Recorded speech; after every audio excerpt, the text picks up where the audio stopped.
श्री स्वामी समर्थ. नमस्कार मित्रांनो. येत्या 2 मार्चला म्हणजेच सोमवारी आलेली आहे होळी.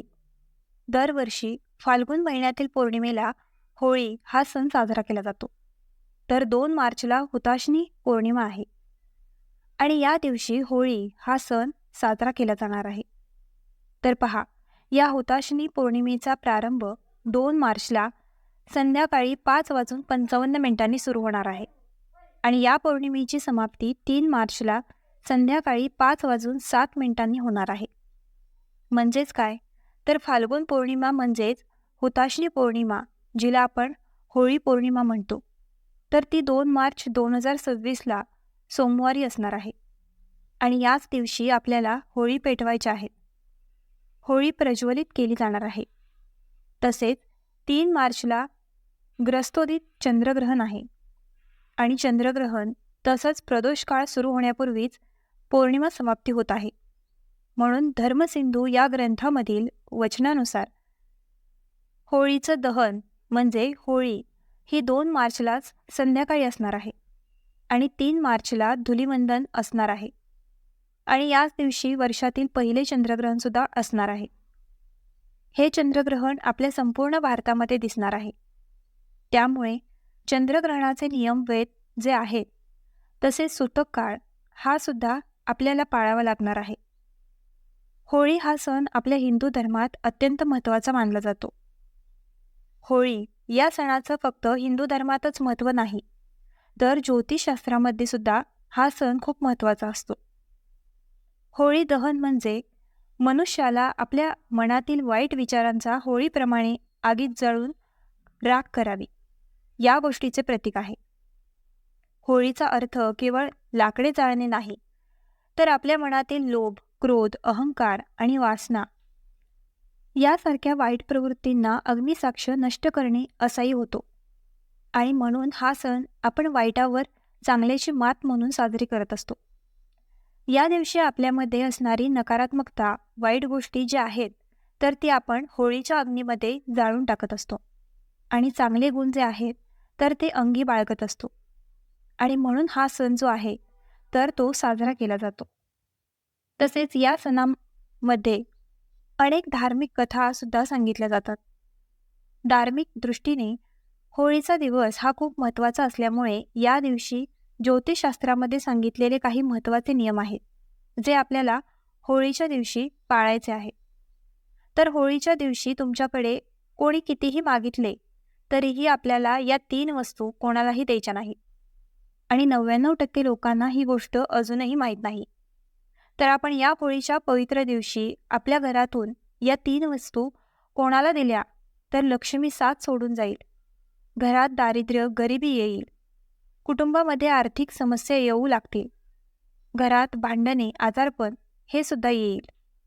तर अशा कोणत्या 3 वस्तू आहेत ज्या आपल्याला होळीच्या दिवशी कोणालाही द्यायच्या नाहीत, याबद्दलची संपूर्ण माहिती या व्हिडिओमध्ये मी तुमच्यासोबत शेअर करणार आहे. त्यामुळे तुम्ही हा व्हिडिओ स्किप न करता शेवटपर्यंत नक्की पहा. चॅनलवरती नवीन असाल तर सबस्क्राईब करा आणि असेच माहितीपूर्व नवनवीन व्हिडिओ पाहण्यासाठी बेल आयकॉनलाही प्रेस करा. म्हणजेच जेव्हा कधी मी नवीन व्हिडिओ अपलोड करेल त्याचं नोटिफिकेशन सर्वात अगोदर तुम्हाला भेटेल आणि तुम्ही एक पण व्हिडिओ मिस करणार नाही. तसेच हाईप बटनला देखील क्लिक करा. आज या व्हिडिओमध्ये मी तुम्हाला ज्या वस्तू सांगणार आहे तर या वस्तू आपल्याला होळीच्या दिवशी आणि धुलिवंदनाच्या दिवशी या दोन्ही दिवशी कोणालाही द्यायच्या नाहीत. 2 मार्चला होळी आहे आणि 3 मार्चला धुलिवंदन असणार आहे. तर या दोन्ही दिवशी हे जे काही नियम मी तुम्हाला सांगणार आहे तर ते तुम्हाला पाळायचे आहेत. होळी हा जो सण आहे तर हा सण आपल्या हिंदू धर्मामध्ये अत्यंत महत्त्वाचा आणि आनंदाचा सण मानला जातो. या पवित्र दिवशी आपण वाईट गोष्टींचा त्याग करण्यासाठी होळी पेटवत असतो.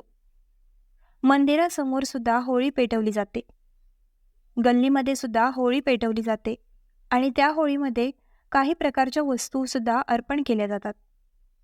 म्हणजेच काय वाईट गोष्टी ज्या आहेत तर त्या आपल्या आयुष्यातून या दिवशी त्या होळीच्या अग्नीमध्ये जाळून टाकल्या जातात आणि याच दिवशी जर आपण काही वस्तू जर इतरांना दिल्या किंवा काही वस्तू जर आपण दान केल्या तर त्याचा वाईट परिणाम जो आहे तर तो आपल्याला भोगावा लागत असतो. बऱ्याच वेळा आपण असं म्हणत असतो, पहा की मी भरपूर कष्ट मेहनत करत आहे, परंतु माझ्या कष्टाला योग्य ते फळच मिळत नाही किंवा माझ्याकडे पैसाच टिकत नाही. अशा वेळी काय होतं की जेव्हा विशेष तिथी असते तर त्या तिथीवर आपल्याकडून काही छोट्या मोठ्या चुका ज्या आहेत तर त्या कळत नकळत होत असतात आणि म्हणून आपल्याकडे लक्ष्मी स्थिर राहत नाही.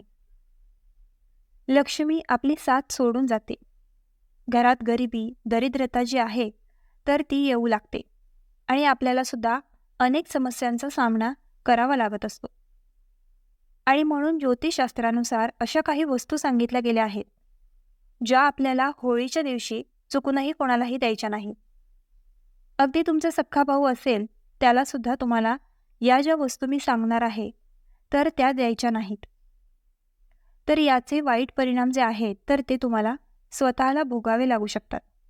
त्यामुळे सगळ्यात महत्त्वाची गोष्ट म्हणजे होळीच्या दिवशी चुकूनही कोणालाही पैसे उधार देऊ नका आणि कोणाकडूनही तुम्ही उधार पैसे घेऊ नका. ज्योतिषशास्त्रामध्ये असे म्हटले गेले आहे की जो कोणी या होळीच्या दिवशी इतरांकडून पैसे घेतो किंवा कर्ज घेतो त्याच्या घरी येणारे आशीर्वाद जे आहेत तर ते थांबतात आणि त्या घरातून लक्ष्मी ही कायमचा काढता पाय घेते. आणि म्हणून या दिवशी चुकूनही तुम्ही कर्ज घेऊ नका. तुमचे पैसेही तुम्ही कोणाला देऊ नका आणि कोणाकडून तुम्ही उसने पैसे सुद्धा घेऊ नका.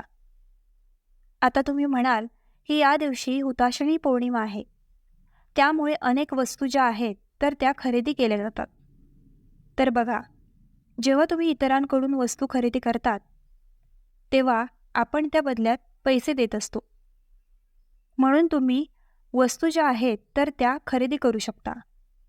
फक्त पैसे जे आहेत तर ते उसने कोणालाही द्यायचे नाही आणि कोणाकडून घ्यायचेही नाहीत. तर ही सगळ्यात महत्त्वाची गोष्ट जी आहे तर ती तुम्हाला पाळायचीच आहे.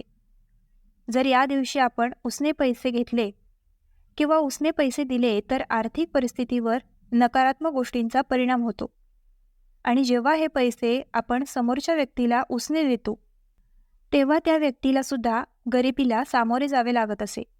धार्मिक मान्यता आहे. तसेच देवी लक्ष्मीचा कोप होतो आणि लक्ष्मीही आपलं घर सोडून निघून जाते. यानंतर पुढची वस्तू आहे ते म्हणजे लग्नाच्या वस्तू.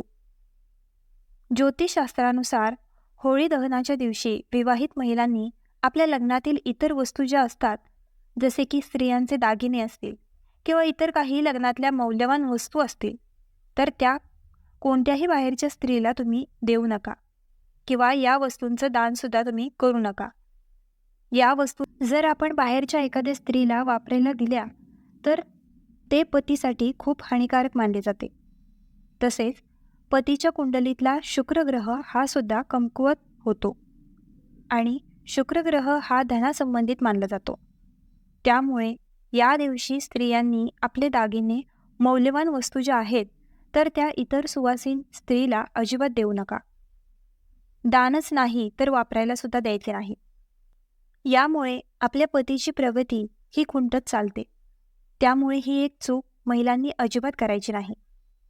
त्याचबरोबर या होळीच्या दिवशी आपल्याला मीठ जे आहे तर ते कोणालाही द्यायचं नाही. बऱ्याच वेळा आपल्या शेजारी आजूबाजूला जे काही लोक असतात त्यांच्या घरातलं मीठ संपलं की ते आपल्याकडे वाटी घेऊन मीठ मागायला येतात. मीठ जे आहे तर ते लक्ष्मीचं प्रतीक मानलं जातं आणि पौर्णिमा हा दिवस लक्ष्मीला समर्पित आहे. आणि जर आपण या होळीच्या दिवशी आपल्या घरातील मीठ हे कोणाला उसने दिले तर आपल्या घरातील लक्ष्मी ही आपण त्यांच्या घरी पाठवली असं मानलं जातं आणि म्हणून या दिवशी मिठाचं दान जे आहे तर ते अजिबात करायचं नाही. जरी तुमच्याकडे कोणी मीठ मागायला आले तर सरळ सांगायचं की मी आजच्या दिवशी कोणालाही मीठ उसनं देत नाही. त्यामुळे मिठाचं दान या दिवशी अजिबात करू नका किंवा उसने सुद्धा कोणालाही देऊ नका. त्याचबरोबर या दिवशी तुम्हाला तुमच्या घरातील साखर जी आहे तर ती सुद्धा कोणाला द्यायची नाही. जर या होळीच्या पवित्र दिवशी आपण साखर इतरांना उसने दिली किंवा साखर दान केली, तर शुक्र ग्रह जो आहे तर तो कमकुवत होतो. त्याचा प्रभाव जो आहे तर तो कमजोर होतो. आणि शुक्र ग्रह जो असतो ना, तो आनंद आणि समृद्धीच्या संबंधित आहे. त्याचा प्रभाव जर कमी झाला आपल्या कुंडलीमधून, तर जीवनात अनेक समस्या येत असतात. तसेच आर्थिक अडचणीसुद्धा येत असतात. त्यामुळे चुकूनही या दिवशी महिलांनो, आपल्या शेजारच्यांना साखर जी आहे तर ती तुम्ही देऊ नका. तर ही एक महत्त्वाची गोष्टसुद्धा तुम्हाला आवर्जून लक्षात घ्यायची आहे. तसेच या दिवशी तुम्हाला पांढऱ्या रंगाच्या वस्तू, जसे की दूध असेल, दही असेल, तर या ज्या वस्तू आहेत ना, यासुद्धा इतरांना देऊ नये. या वस्तू लक्ष्मी स्वरूप असतात आणि लक्ष्मीला आपल्या घरात टिकवून ठेवायचं असेल, तर या 2 वस्तू तुम्हाला होळीच्या दिवशी आणि धुलीवंदनाच्या दिवशीसुद्धा कोणालाही द्यायच्या नाहीत. तसेच या दिवशी आपल्या घरातील झाडू हा सुद्धा बाहेरच्या कोणत्याही व्यक्तीला देऊ नका. बऱ्याच वेळा असं होतं की आपल्या शेजारी जे कोणी राहतं त्यांचा झाडू कधी-कधी सापडत नाही आणि अशा वेळी ते आपल्याकडे 5 मिनिटांसाठी झाडू मागतात. अशा वेळी सहज आपण आपल्या घरातील झाडू काढून त्यांना देत असतो. परंतु जे ज्योतिषशास्त्रानुसार पूर्णपणे चुकीचे आहे. झाडूला लक्ष्मी म्हटलं जातं. दिवाळीच्या दिवशी आपण झाडूची लक्ष्मी म्हणून पूजा करत असतो आणि हीच लक्ष्मी जर आपण इतरांना दिली, तर लक्ष्मी आपलं घर सोडून कायमची निघून जाते आणि घरात दारिद्र्य, अलक्ष्मी येत असते. म्हणून या दिवशी चुकून सुद्धा आपल्या घरातील झाडू जो आहे तर तो कोणालाही द्यायचा नाही. तर ह्या काही महत्त्वाच्या वस्तू आहेत ज्या आपल्याला होळीच्या दिवशी आणि धुलीवंदनाच्या दिवशी, म्हणजेच 2 मार्च आणि 3 मार्च या दोन्ही दिवशी कोणालाही द्यायच्या नाहीत. आणि जर कळत नकळत या वस्तू जर तुम्ही कोणाला दिल्या, तर याचे वाईट परिणाम हे सुद्धा तुम्हाला भोगावे लागू शकतात. त्याचबरोबर या होळीच्या दिवशी बघा, तुम्हाला चुकूनही रंगांचे कपडे जे आहेत तर ते परिधान करायचे नाहीत. कारण या होळीच्या दिवशी नकारात्मक शक्तींचा प्रभाव जो असतो तो खूप जास्त असतो आणि काळा रंग जो असतो ना, तर तो नकारात्मक ऊर्जा खूप जास्त प्रमाणामध्ये आकर्षित करत असतो आणि म्हणून तुम्हाला रंगांचे कपडे या दिवशी परिधान करायचे नाही. अगदी घरातील लहान मुलांपासून ते मोठ्यांपर्यंत सर्वांनी या दिवशी हा नियम जो आहे तर तो पाळायचा आहे.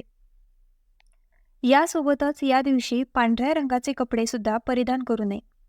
या व्यतिरिक्त तुम्ही लाल, पिवळा, हिरवा, निळा, जांभळा किंवा गुलाबी या रंगांचे कपडे जे आहेत तर ते परिधान करू शकता. परंतु हे 2 रंग तुम्हाला पूर्णपणे वर्ज्य करायचे आहेत. त्याचबरोबर या दिवशी स्त्रियांनी होळीची पूजा करताना किंवा होळी दहन करताना तुम्हाला चुकूनही आपले केस जे आहेत तर ते मोकळेच ठेवायचे नाही किंवा आपले डोकं जे आहे तर ते तुम्हाला झाकून घ्यायचं आहे. म्हणजेच उघड्या डोक्याने तुम्हाला होळीची पूजा करायची नाही. जर आपण मोकळ्या केसांनी किंवा उघड्या डोक्याने जर होळीची पूजा केली, तर नकारात्मक शक्तीचा प्रभाव हा आपल्यावरती खूप जास्त पडत असतो. आणि हा नियम फक्त स्त्रियांनीच नाही तर पुरुषांनी सुद्धा पाळायचा आहे. पुरुष सुद्धा होळी दहन करत असतात, तर अशा वेळी पुरुषांनी सुद्धा आपल्या डोक्यावर टोपी घालायची आहे किंवा रुमाल तरी तुम्हाला घ्यायचा आहे. त्याचबरोबर बघा, आपण दर पौर्णिमेला सत्यनारायण पूजा सुद्धा करत असतो. आता बऱ्याच जणांना प्रश्न निर्माण झालेला आहे की सत्यनारायण पूजा ही नक्की कधी करावी. तर सत्यनारायण पूजा सुद्धा तुम्हाला 2 मार्चला सोमवारी संध्याकाळी करायची आहे. 6 नंतर तुम्ही बघा या दिवशी सत्यनारायण पूजा करू शकता. तसेच होळी दहन सुद्धा तुम्ही 6 नंतरच करू शकता. होळी दहनाचा जो शुभ मुहूर्त असणार आहे तर तो 6:30 वाजल्यापासून ते 8:30 वाजेपर्यंत शुभ मुहूर्त आहे.